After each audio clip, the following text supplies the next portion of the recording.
Again, now it's official. Chichi and I and most of the Your Miss Choice who won the local election in Manila have been proclaimed. So let me take this opportunity na magpasalamat ulit at walang hanggang pasasalamat sa aking mga minamahal na lolo't lola. I love you. Mga nanay tatay natin na senior citizen at siyempre yung ating mga batang Maynila. Labis ang pagpapasalamat ni Isko Moreno bilang alkalde, bilang bagong alkalde ng Maynila, at sinasabing ito po ay tinaguriang isang malawakang tagumpay. Noong May 12, 2025, muling nahalal si Francisco Isko Moreno Dumagoso bilang alkalde ng Maynila. Matapos ang isang matinding halala na nagbubunga ng kanyang muling pag-upo sa pwesto, ang kanyang pagbabalik ay tinuturing na isang malawakang tagumpay na nagpapakita ng muling pagtitiwala ng mga Manileño sa kanyang pamumuno. Si Isko Moreno ang unang sumikat bilang aktor bago pumasok sa mundo ng politika. Nagsimula siya bilang konsihal ng Maynila noong 1998 at naging vice alkalde mula 2007 hanggang 2016 noong 2019. Nahalal siya bilang alkalde ng Maynila kung saan nakilala siya sa kanyang mga programa sa urban renewal, kalinisan at transparency. Sa ilalim ng kanyang pamumuno, isinulong niya ang proyektong tulad ng rehabilitasyon ng mga pampublikong pamilihan at pagsasaayos ng mga pampublikong pasilidad. Ang halalan 2025 ay itinuturing ni Mr. Isko Moreno na bilang isang matinding labanan. Sa halalan ng 2025, tatlong pangunahing kandidato ang nagtunggali para sa posisyon ng alkalde ng Maynila.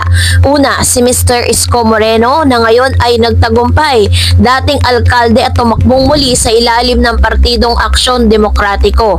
Pangalawa, si Hani Halacuna, kasalukuyang alkalde na tumakbo para sa ikalawang termino sa ilalim ng Lakas CMD.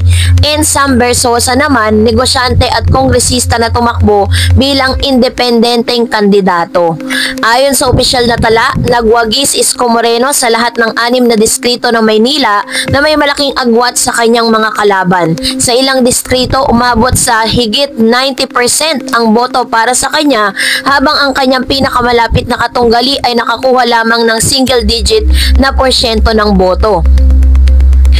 Ang pagkakakilanlan ni Mr.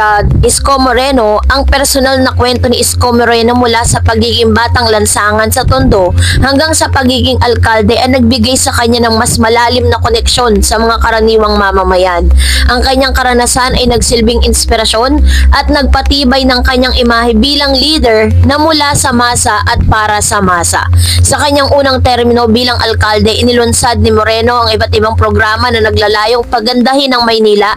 Kabilang dito ang urban renewal, pag-aayos at rehabilitasyon ng mga pampublikong pamilihan at parke, kalinisan at kaayusan, pagsugpo sa iligal na pagtatapon ng basura at paglilinis ng mga pangunahing kalsada, transparency o paglalathala ng mga transaksyon ng pamahalang lungsod upang masiguro ang pananagutan. Ang administrasyon ni Hani Lacuna ay nakaranas ng pagbaba sa approval rating na umabot lamang ng 9% sa mga huling survey.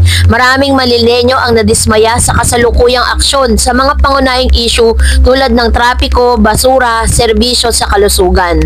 Kasama rin ni Mayor Isko Moreno sa kanyang kampanya si Ms. Chi Atienza na dating alkalde na si Lito or anak ng dating alkalde na si Mr. Lito Atienza na si Chi ay isang kilalang TV host at personalidad na nagdagdag ng karisma at karanasan sa kanilang tandem. Sa halalan siya ay nahalal bilang vice-alkalde ng Maynila. Matapos ang kanyang pagkatalo sa pagkapanulo noong 2022, inihayag ni Isko Moreno na magre-retiro na siya sa politika. Gayunpaman, noong 2024, nagbago ang kanyang desisyon at muling tumakbo bilang alkalde na sinasabing tugon sa panawagan ng mga mamamayan na muling maglingkod siya sa lungsod. Noong 2019, magkasama sina Moreno at Lacuna bilang alkalde at vice-alkalde at nagtagumpay sila sa kanilang mga programa. Ngunit sa halalan ng 2025, nagtunggali sila para sa parehong posisyon na nagdulot ng tensyon sa kanilang dating samahan. Sa kanyang bagong termino, ipinangako ni Mr. Isko or Mayor Isko Moreno ang mga sumusunod. Una, pagpapatuloy ng urban renewal or pagpapatayo ng mga vertical housing projects upang matugunan ang kakulangan sa pabahay.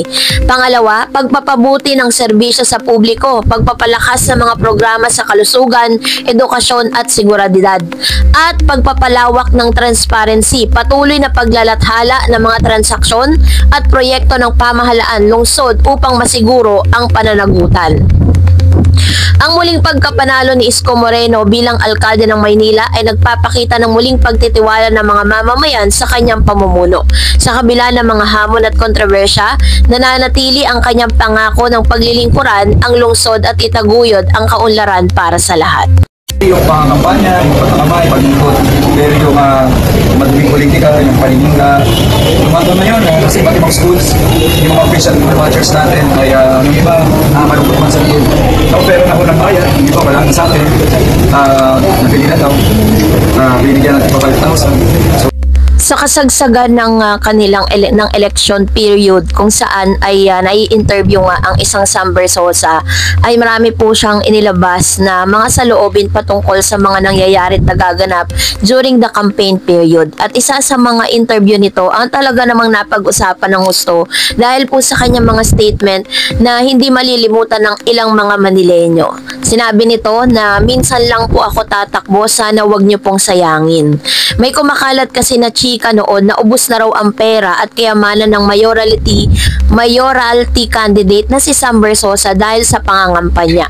Sa dami raw ng tinulungan niya mga kababayan nating nangangailangan at sa laki raw ng ginastos nito sa pangangampanya ay nasaid na raw ang milyon-milyon nitong savings. Hindi naman pero nabawasan. Syempre naman ang daming humingi ng tulong, talagang mababawasan. Kailangan kong kumayod, kailangan kong magnegosyo, kaya nga kaka-relaunch lang namin sabi niya, yung kanyang Front Row International. Nag-launch kami sa mga bagong products at ngayon sobrang lakas ng benta. Ganon yun paglilinaw ni SB na ang tinutukoy niya yung bagong produktong Front Row. Alam nyo, you think of ways paano mo masusustain yung ginagawa mo, di mag-skip ka ulit. Mag-isip ka ulit. Ang maganda doon, nagawa ko na dati, hindi na siya bago sa akin, sabi niya. Alam ko, pag natikman mo ang success, madali lang i-repeat yan. You know what? It takes a discipline, focus, creativity, consistency, hard work. Lahat yan normal na sa akin. Hindi yan yung tipong pinaka-aralan ko pa. So, kung ano man ang ginawa ko dati, ulitin ko lang para mas kumita ako. Mas makakatulong pa ako sa mas maraming tao. So, yun ang mga chika na naniniwala sila sa campaign namin. Diba? Pinasakay natin, kunwari natitigil namin yung pagbebenta. Sinakyan naman yun ng kalaban natin na nagsara na yung kumpanya. Sumakay lang naman sila sa it's just a marketing strategy. Ngayon, pinag-usapan tayo ng lahat. Yung pala, we came out bigger, better, and stronger, anya pa. Samantalang muling ipinagdiinan ni Sam na limited offer lang ang pagtakbo niya bilang mayor ng Maynila. Ibig sabihin, one time, big time lang ang kanyang kandidatura. Lahat ng meron ako, binigay ko na po sa mga kababayan ko at wala pang pansariling interes. Puro tulong at kawang gawa simula 2009. Minsan lang po ako tatakbo sa Maynila. Sana wag niyong sayangin. So, sa isang banda naman ay talagang napag-usapan dahil pagkatapos po ng halalan last May 12, 2025 ay hindi po siya pinalad na manalo dahil base po sa dun po sa pagbibilang ng boto, siya po ay pumapangatlo lamang at napakalayo ng agwat nito dun sa pangalawa at also sa pinakauna, which is Isko Moreno nga, At pagkatapos ng halalang ito ay hindi pa rin po natapos ang mga intriga dahil itong si Mr. Sam Bersosa ay tinaguri ang malaking scammer. Meron po kasing mga nagsisirculate na post dito po sa Facebook, maging sa mga social media platform, na itong si Mr. SB or Sam Bersosa ay hindi tumupad dun sa usapan nila patungkol dun sa mga poll watcher. Sabi po ng post, "Hoy Sam Bersosa, ang sabi ng mga coordinator nyo, 3,500 ng ibabayad nyo sa aming mga nag-watcher para sa'yo. Anong nangyari? Bakit 1K lang ang nare-receive ng ibang watchers nyo na nagpakahirap pang bumiyahe, gumastos ng pamasahe pamasahe, mabasa ng ulan at pumila ng matagal. Una, pinatawag nyo kami para sa orientation nyo sa mga watchers. At inabutan nyo kami ng 500. Kahit masama ang loob namin ay binigay nyo na niwala sa kalahati ng 3,500 na napag-usapan at pumunta kami sa mga designated precinct namin ng 4 a.m. para magbantay. Dumating ang almusal na nakalagay sa papel instruction nyo na dapat ay 5 to 7 a.m. pero 9:30 a.m. na namin natanggap. Gutom, init at pagod. So ganito po yung kanyang sentimiento no, sa kanyang post. At ito po ay nakatag dito kay Mr. Sam Versosa. Sabi niya pa na ang tiniis namin para magbantay sa destination precinct namin at inabot kami ng hanggang pasado alas 11 ng gabi, tapos ang ibibigay niyong bayad sa amin ay 1,000. FYI, ang tinakbo mong posisyon ay mayor at hindi barangay official. Nakakahiya naman sa 1,500 na kabayaran mo sa aming mga watchers mo, 'di ba? So kasabay nito sinabi niya, hanggang ngayon wala po kaming bayad. Wala pa po kaming bayad na natatanggap sa mga nag-watchers ng Barangay 186. Baka gusto mo namang dagdagan yung 1,500 coordinator nyo na nang hindi na kami mamasahe. Papunta dyan sa opisina mo sa Sampaloc. Yun lang naman kung talagang mahal mo kaming mga Manileño. Salamat sa 1,500 ha. Hindi po charity ang ginawa namin sa Poll Watcher. Pinagtrabahuhan at pinagpaguran po namin yung sinisingil namin sa'yo. Please pakishare po para makarating sa kanya at sa mga tauhan niya. #scammer. So ganito po katindi no yung mga salitang binitawan ng ilan sa mga sinasabing poll watchers ni Sam Versosa na hindi nga daw di umano tumupad sa usapan itong si Mr. Sam. Kaya naman marami po mga Manileños na tumulong po sa kanya doon po sa during the halala na nag-sacrifice para sa kanya, pero hindi po natanggap ang karampatang bayad. So kaya po marami pong nagagalit ngayon kay Sam Versosa dahil patapos nga nito no, ang pinakamasakit nga lang is hindi na nga siya nanalo bilang mayor, ay pinagbibintangan pa siyang scammer. Sa ngayon ay nananatiling tahimik ang kampo ni Mr. Sam Versosa patungkol or kaugnay sa bintang na ito.